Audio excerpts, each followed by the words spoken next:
Exclusive house tour sa bahay ni Bitoy. Ano to? Wala akong alam. Luna talaga to? Flor de Luna. Oh, Flor de Luna. Oh my gosh, big deal to. Binalikan ang buhay na kanyang pinagmulan. Sa tenement ka daw lumaki. Totoo ba yun? Tama, totoo naman. Parang bliss. Mm. Bakit mo gusto magpasaya? Siguro dahil dun sa kinalakhan ko sa tenement. Parang nakita ko kasi yung mga tao doon na kahit mahirap, masaya. Sobra ka daw honest at loyal sa asawa mo. Wala kang reputasyon sa dami ng mga sexy na kasama mo sa show. Tara, get to know Bitoy sa gitna ng kasikatan, certified family man. Come with me, put your hands together, ta-da, let's be happy. You will see tomorrow's brighter, ta-da, let's be happy. Pilipino tayo, kaya lumalaban tayong nakangiti. Fan meets idol today. Dahil idol ko po ang makikilala ninyo at mas makikilala ko din. Ladies and gentlemen, ang idol ko, Michael V. Dito tayo ngayon sa bahay niya. First time. I'm so excited.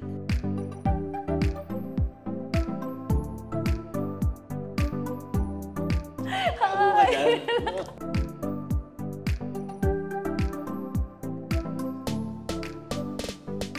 The other side. Sabihin, design niya yung door na yan. Oh? Siya din nag-design niya. Ay, Dinrawing niya. Tapos pinasadya. ano, Tree of Life ba yan? Anong kwento? Tree of life, wala naman. Bakit puno? Puno ng kalukuhan. Yun lang siya, natuwa na ako. Dahil na-imagine kong handle yung brand, yung ano niya, yung trunk niya. Ang maganda. Yeah.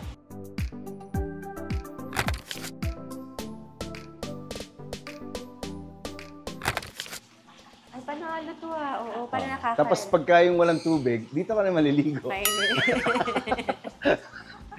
Kaya nahirap. Nakaganong ka, oh. Ito medyo war zone. Ano to? Wala akong alam. Luna talaga to? Flor de Luna. Oh, Flor de Luna. Oh, si Flor de Luna. Wow! Big deal. Oh my gosh, big deal to. Talaga? Wala akong alam sa prices. Pero wow! Oh Yun my nga. gosh!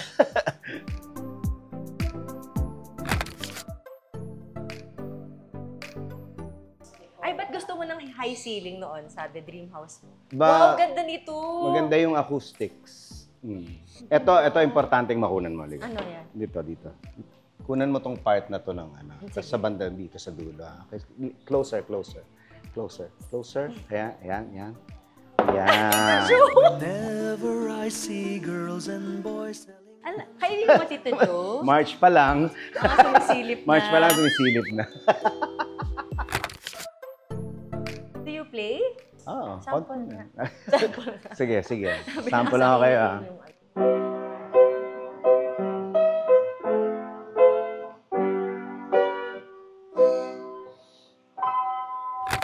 Malang to eh.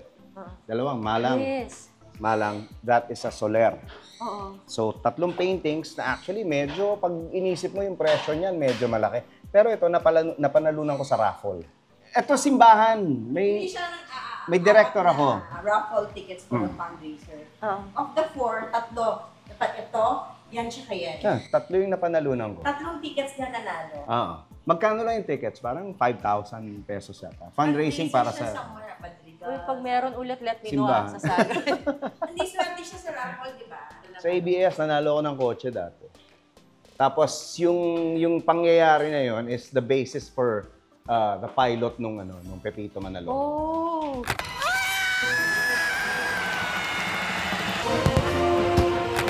Sa tenement ka daw lumaki. Totoo ba yon? Tama, totoo naman. Doon ako nag-1-year-old. Pinanganak ako sa tenement Pandacan, saan? sa Taguig.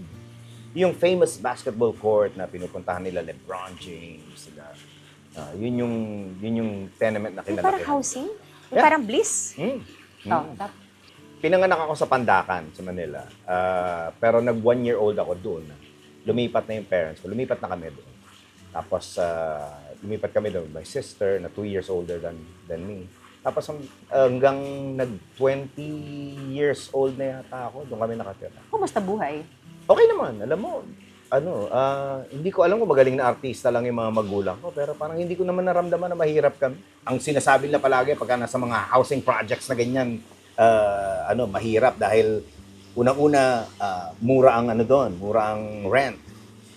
Parang naalala ko, less than 100 yata yung binabayaran namin growing up. So, may mga tao na galing sa ibang mga pinalikas na mga lugar at doon napunta. Parang resettlement. Alam ko, kaming lahat ng mga barkada, may hirap kami. Kasi yung mga luxury na nakukuha ng ibang mga klase namin na medyo nakakaangat, parang hindi normal for us eh. So pag nakakita ka ng bahay doon, ng apartment na may carpet, parang, uy, mayaman to. Yun ang kinalakihan ko. Pag mahirap ka. Pero hindi mo ramdam. Kasi si parents nyo. Yan, tsaka masaya. Tapos si mama at papa, anong trabaho? Ang nanay ko is a housewife all her life. Tapos ang tatay ko, walang permanenteng trabaho. Pero he specializes in painting. Hindi painting ng artista. Kasi pag sinabi mo dati, pipinta ng bahay, ng mga furniture, ganyan. Tapos yung mga projects na malalaki, like mga bowling alleys dati. Ganon. Yan, Sapat yun ganong para klaseng support thing. the family? For us, na a family of 4, tapos nakatira sa tenement, at that time, parang more than enough. Wow! Pero gusto ko De Leon. Princess Joy De Leon. Nung pandemic, nakita ko lang sa post niya. Tapos tinanong ko si Jaco kung yung anak niya, yung binebenta. Kasi natuwa ako eh. Hindi ko alam kung intention ni Joey na gawing mukha ni Jesus Christ yung Belen. Baby, ang ganda may baby. Si Joseph at saka It's a si Holy Mary. Family. Yes, it is the Holy Ang Family. ganda. Oh. Galing, Holy Family siya. Diba? Joey De Leon. Wow. Baka naman. Joy De Leon din. Joey De Leon. One of the first That's nice. na binigay niya sa akin as a birthday gift. Nagpunta sila dito noon, in-invite ko for dinner. Pero ang ganda naman, may libro kayo ng sikat. Eto, sa lahat, ito yung talagang Ay, grabe. prized possession namin. Oo. Itong, sino nga to? Bernadette Sembrano. Ay, wow. Oo. Kasama natin yung mga art. Nasa ano na ako, nasa page, saan na nga ba? Sa intro.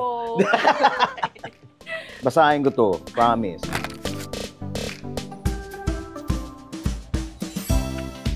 Para ka daw bata. But ano kasi, I grew up na without these things na, alam mo yun, yung gusto ng maraming bata. Let's say, for example, toys. Ayan, video games. Yeah, so growing up, I remember na meron akong kapitbahay o kalaro na meron siya nung Voltes 5 na toy dati.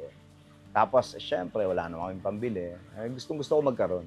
Tapos, I ended up creating my own out of mga lumang tsinelas. So, nakaka-cope ako dun sa mga inggit na nararamdaman ko noon. Tapos, until ibinili ako ng nanay ko ng Voltes 5 na akala ko yun na yung hinahanap ko. Hindi pala kasi, parang matchbox. Yun na-afford namin eh. Pero for me, talagang ang precious noon. Natabi mo? Nawala na yun kasi there was a time na nung umalis kami ng tenement, sila lang yung naglipat ng gamit eh. So, Nawala. hindi ko natutukan. So, nawala. So, I ended up buying another one exactly like that.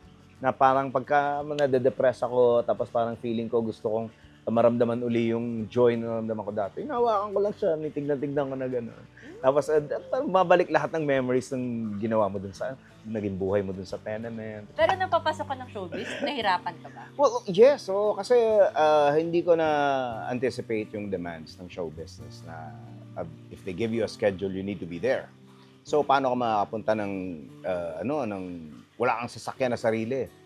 'Di ba? Yung pagko-commute, mahirap na part pagka nasa showbiz ka. Yung convenience, syempre, ng ang dami mong dalang gamit, tapos kailangan fresh ka para makarating doon sa pupuntahan mo.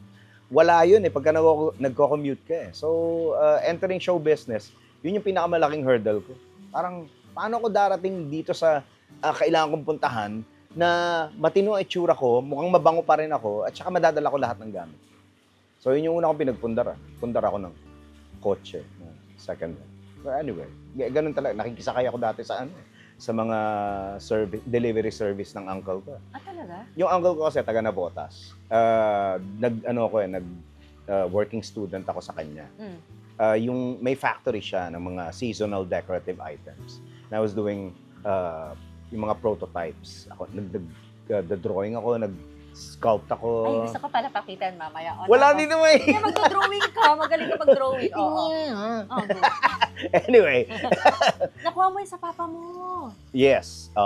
Kasi siya, mahilig talagang mag-drawing noon pa. At as I was saying, growing up without the proper resources para sa pagbili ng mga laruan, dapat marunong kang gumawa. So ang tatay ko, ang ginagawa niya noon, yung mga kahon ng sigarilyo, yun ang ginagawa niyang laruan ko. So magdo-drawing siya ng mga superheroes doon, ika-cut out namin, parang paper dolls. Yun na yung figures ko. Kaya masaya. Oo, kasi biruin mo, kahit anong gusto mong laruan, nagagawa niya. Pag yung tatay ko nasa trabaho, syempre wala namang gagawanan for me. So natuto akong gumawa, natuto akong mag-drawing, natuto akong mag-crafts.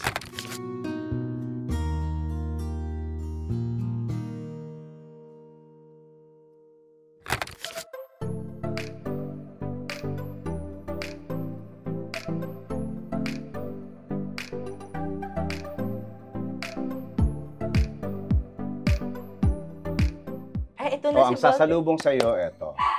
Mostly Voltas 5 na halos marami dito gawa ng mga local artists natin. Ito gawa ni Megs Empinado. Oh, wow. Isa lang yung ginawa niya.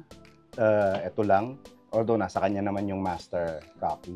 Tapos ginawa niya. Tapos binigay niya sa akin. Nakaka-happy nga. Ito. Si Octo One, gawa yan ng friend ko naman. Nakakatakot hawakan, Well, kaya nga dinidikit ko sila para lang. Kasi ito, representation naman ng ginawa akong character sa Voltas 5 Legacy. Kasi I did the voice for Octo One.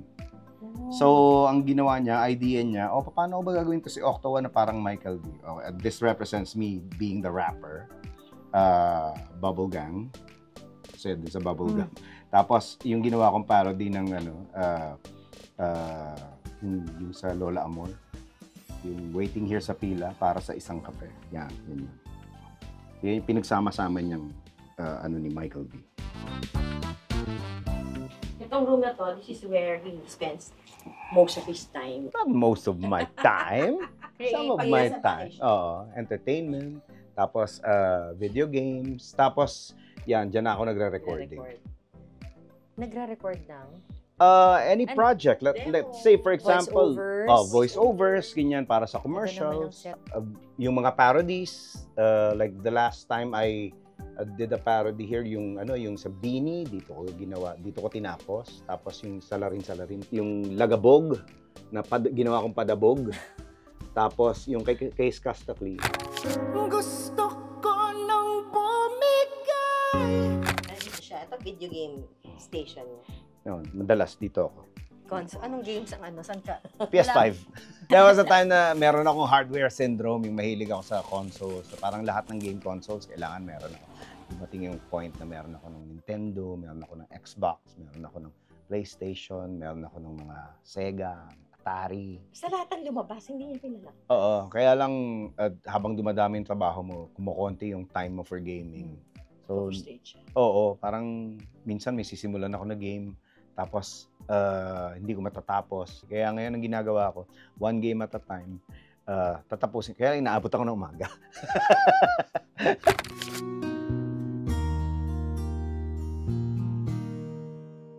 Paano mo nakilala si Ayoy? Si Ayoy, college. College!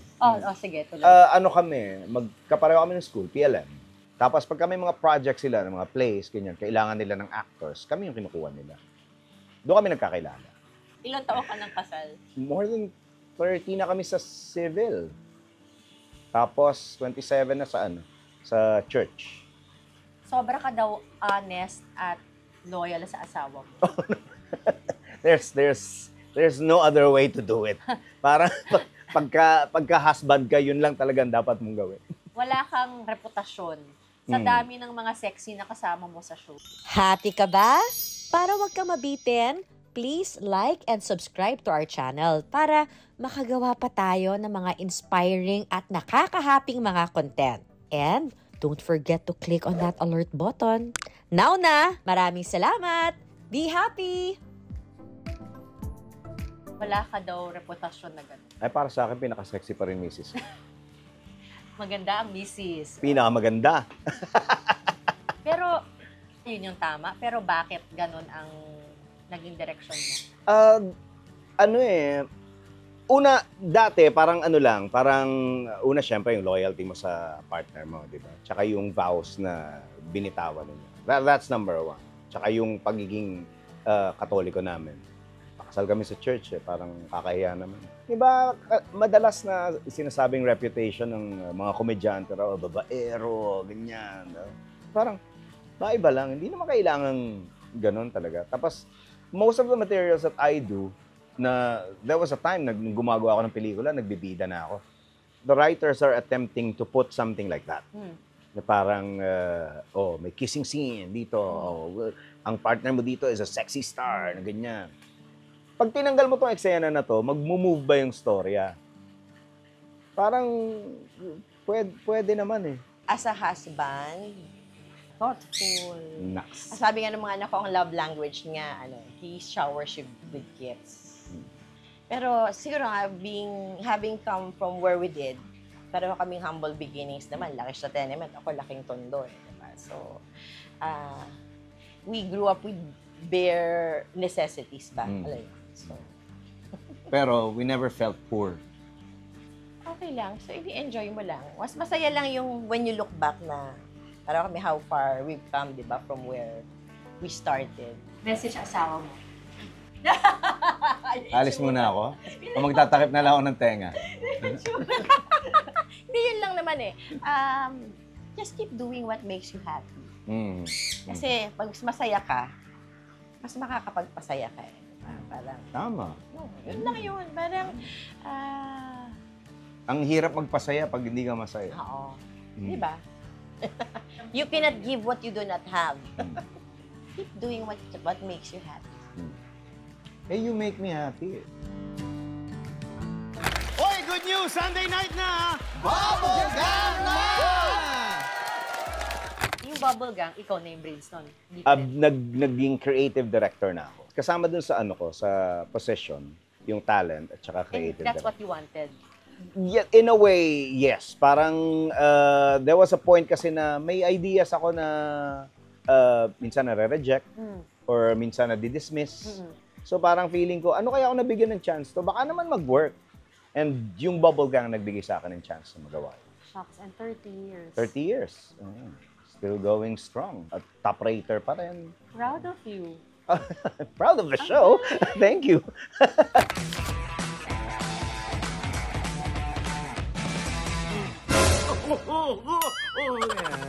Kailan mo naramdaman na gusto mong magbigay ng oportunidad sa iba or to discover other things? Early on. Alam mo, nung nagsisimula pa lang kami sa sa Bubble Gang, parang hindi ko naman, wala naman akong kinlaim na trono or anything. Na kung meron mang nagsasuggest na merong trono dito na pag-aari ng kung sinong comedian, hindi ko kinlaim yun. Na parang, sige, sabihin ang may trono dyan, pero hindi ako upo dyan. Parang, equal opportunity para sa lahat. Imagine kung lahat tayo dito, pare-pareho ng galing. Di ba? Ito yung army ng mga komedyante na naka-frontline ngayon. Tapos, magme-mentor kayo ng iba pang mga up and coming.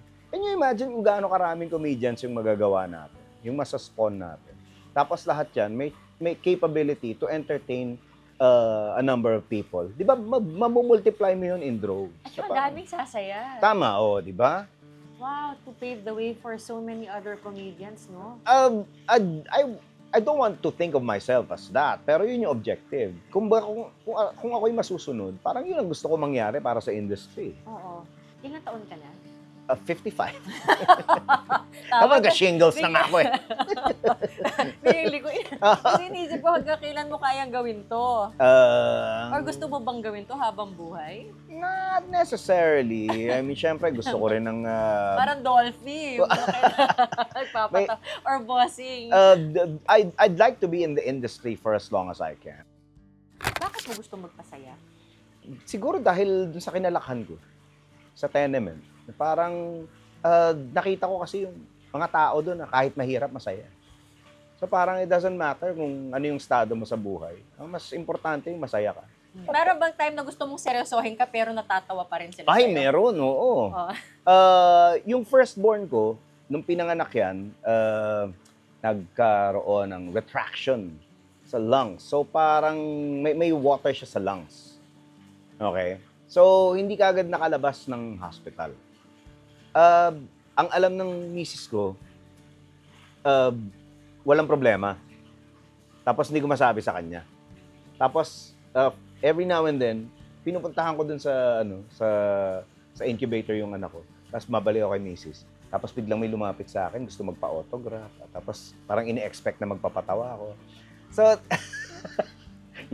very specific yun sa firstborn ko. Parang nakaganon ako sa salamin eh. Nagtatago na nga ako para hindi ako makilala. Pero I think it's part of the job that I signed up. Hindi nila alam how... Madalas. Oo, madalas. Hindi nila alam. Kasi kung ano lang nakikita nila sa TV or sa social media nowadays, feeling nila, ito siya. Siguro walang problema to. Kala nyo lang. Oo. Magaling mag-sketch. Kita ko ginawa mo kay Pope Francis. So ako, ipapasketch ako. Ito side na to. Kaya gusto mo. Baka namang buhok lang yung makita ko. Kaya nga yun ang iniisip ko.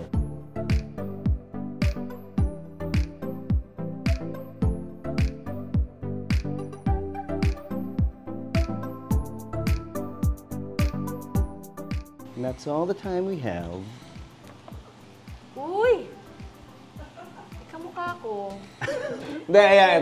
Tanong natin sa audience kung kamukha nga o hindi. Autograph. So kayo Jan, ano sa tingin nyo? Kuha ba? Kuha, oh. Comment. Ang daming tubig yun. Palagay ko ito yung resulta nga nung pagtitiis ng ilang 20 years sa tenement na walang tubig. Nag-ano na kami may sarili na kaming tubig, may source na kami. Pero sama-sama na yan na pangdilig, panligo, at saka inumin.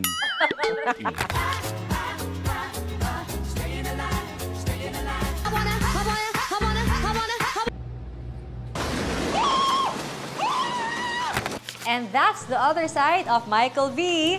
Be happy. Oh my gosh, mahal yun!